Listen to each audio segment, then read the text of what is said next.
Good morning all of you.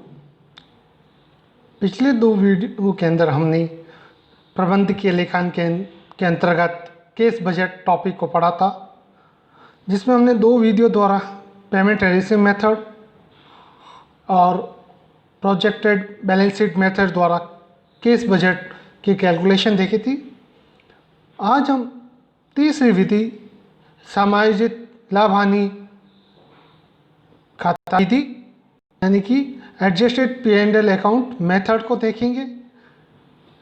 हमारे पास रोकड़ की जो डेफिनेशन थी उसमें बजट की वो अभी भी वही है। रोकड़ बजट एक ऐसा विवरण है जिसमें किसी भावी समय अवधि में होने वाले रोकड़ अंतर्बाहों तथा बहिर्बाहों का लेखा इस उद्देश्य से किया जाता है कि उस विशिष्ट समय अवधि में रोकड़ के आधिक्यों एवं रोकड़ की कमियों को पहले से जाना जा सकता है। हमारे पास है वो है समायोजित लाभ हानि विधि या adjusted P&L and loss method. यह विधि रोकड़ बजट की सर्वाधिक उपयुक्त विधि है। इसमें रोकड़ का दीर्घकालीन पूर्वानुमान लगाया जाता है तथा अनुमानित लाभ में से रोकड़ को प्रभावित न करने वाली आय एवं व्यय की मदों को समायोजित कर रोकड़ में बदला जाता है। इसे कैश फ्लो स्टेटमेंट या रोकड़ प्रवाह विवरण भी कहते हैं। इसके लिए क्या चीज़ें ध्यान रखने वाली है कि इसमें लाभ में जोड़े जाने वाली मदें, कौन कौन सी मदें हैं जो लाभ में जोड़ी जाएगी।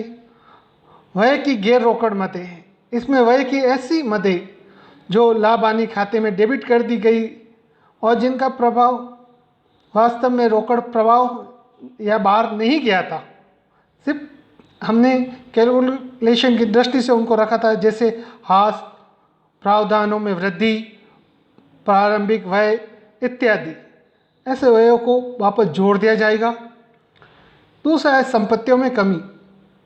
रोकड़ व बैंक के शेष को छोड़कर सभी चालू संपत्तियों में कमी, विनियोग में कमी, स्थायी संपत्तियों का विक्रय इत्यादि को वापस जोड़ा जाएगा।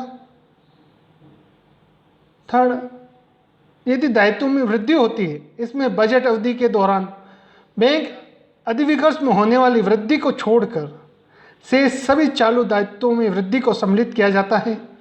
अंश पूंजी तथा ऋण पूंजी में वृद्धि को तभी शामिल किया जाएगा जब इसका निर्गमन नकद के लिए किया जाए। ऐसे कैसे हैं लाभ में से घटाई जाने वाली मदें।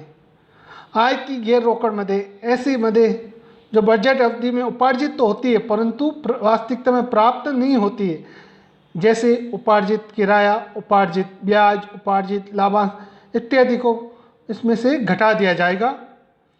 संपत्तियों में वृद्धि, इसमें रोकड़ शेष और बैंक शेष को छोड़कर सभी चालू संपत्तियों में वृद्धि को शामिल किया जाता है, उन्हें वापस घटा दिया जाएगा। दायित्वों में कमी, इसमें बैंक अधिविकर्ष को छोड़कर शेष सभी दायित्वों में यदि कमी होती है तो उनको पुनः घटा दिया जाएगा। शुद्ध मूल्य में कमी, इसमें लाभांश का भुगतान तथा बजट अवधि के दौरान संभावित हानि को शामिल किया जाता है। इस प्रकार से इसको ऐड लेस कर हम केस की कैलकुलेशन वापस करेंगे। आगे हमारे पास फॉर्मेट दे रखा है कि किस प्रकार से फॉर्मेट है, आप ये देखिए। हमारे पास केस बजट का एक फॉर्मेट होगा, जैसे पर्टिकुलर है, अमाउंट है, ओपनिंग बैलेंस है, उसमें ऐड करेंगे जो भी चीज़ें मैंने बताई है। जो केस अवेलेबल आ जाएगा उसमें से लेस करेंगे जो भी हमें लेस करने को बताया था उनको, तो क्लोजिंग बैलेंस हमारे पास केस का आ जाएगा।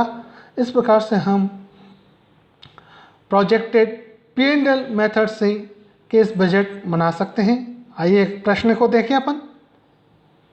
यह हमारे पास एक प्रश्न दे रखा है, बैलेंस शीट है एज ऑन 1 अप्रैल 2014 की। इसमें लायबिलिटी साइड में है share capital 75,000, capital reserve 7,500, P&L accounts अपने पास है 13,500, सिक्योर्ड लोन 15,000, सैंड्री क्रेडिटर्स 43,500, टोटल इसकी 1,54,500। एसेट साइड की बात करें, अपने पास है लैंड एंड बिल्डिंग 45,000 की, प्लांट एंड मशीनरी 30,000 का, फर्नीचर एंड फिक्सर्स 7,500 के, स्टॉक 6,000, डेटर्स 39,000 के, कैश एट बैंक 27,000 का। उसके अलावा जो 14-15 के अंदर ट्रांजेक्शन होने, प्रोजेक्ट ट्रेडिंग जो अकाउंट बना था, ट्रेडिंग एंड P&L अकाउंट, वो दे रखा हमारे पास। ओपनिंग स्टॉक था 6,000 का, परचेज थी 90,000 की, ग्रॉस प्रॉफिट था 39,000 का। इस प्रकार टोटल मनी थी 1,35,000। और ट्रेडिंग अकाउंट की क्रेडिट साइड की बात करूँ मैं तो by sales 1,20,000, by closing stock 15,000। इस प्रकार से हमने ये ट्रेडिंग अकाउंट बनाया था। P&L अकाउंट की बात करूँ इसके अंदर to salary and wages 3,750, add outstanding salary की गई है 7,500। टू डेप्रिसिएशन है, प्लांट एंड मशीनरी पर, administrative expenses, selling and expenses, net profit जो निकला था, ऐसे ऐसे ग्रॉस प्रॉफिट को ट्रांसफर होकर आ गया था।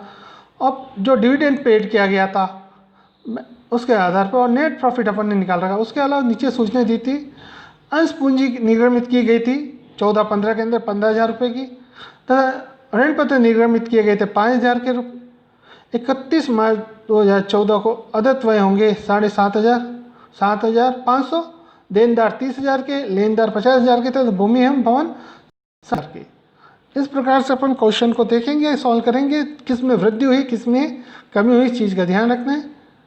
ये हमारे पास सॉल्व किया हुआ प्रश्न है। चूँकि हमारा जो बैलेंस शीट दे रखी थी 1 अप्रैल 2014 को, उसके अंदर केस दे रखा था 27,000, केस अपन ने लिया, एडिशन करेंगे to case, net profit for the year 21,000 का हुआ था, उसको ऐड कर देंगे वापस। डेप्रिसिएशन मैंने कहा था कि ये एक तरह से खर्चा नहीं होता है, सिर्फ बाई गवर्नमेंट नहीं होता है, इसे वापस जोड़ देंगे तो जो डेप्रिसिएशन लगे प्लांट एंड मशीनरी पे, फर्नीचर एंड फिक्सर्स पे 3,000 रुपये और 1,500 रुपये यानी 45 रुपये पुनः अपन ने केस के अंदर जोड़ दिए। इंक्रीज इन क्रेडिटर इंक्रीज हुए थे उनको वापस जोड़ दिया। Decrease in outstanding increase in outstanding expenses 7,500 हुए थे उनको जोड़ दिया अपन ने। डिक्रीज इन डेटर्स हुए थे उनको जोड़ दिया। इशू ऑफ शेयर कैपिटल उसको जोड़ दिया। इशू ऑफ डिबेंचर हमारे 15,000 उसको जोड़ दिया। कुल इस आई थी 61,750। जब हमने इसको ओपनिंग बैलेंस में जोड़ दिया तो केस अवेलेबल हमारे पास आ गया 88,750 रुपये। फिर डिडक्शन वाली चीज़ें हमने ली, dividend paid 10,000, increase in stock 9,000, purchase of land and building 15,000। इस प्रकार से 34,000 रुपये डिक्रीज करेंगे तो केस बैलेंस एंड 31 मार्च 2015 को हमारे पास आ जाएगा 54,750। इस प्रकार से हमें केस बजट बनाना है P&L एडजस्टमेंट मेथड से। आशा करता हूँ आपको वीडियो पसंद आएगा। लाइक और सब्सक्राइब करना नहीं भूलें। आगे और भी वीडियो आते रहेंगे आपके लिए। धन्यवाद।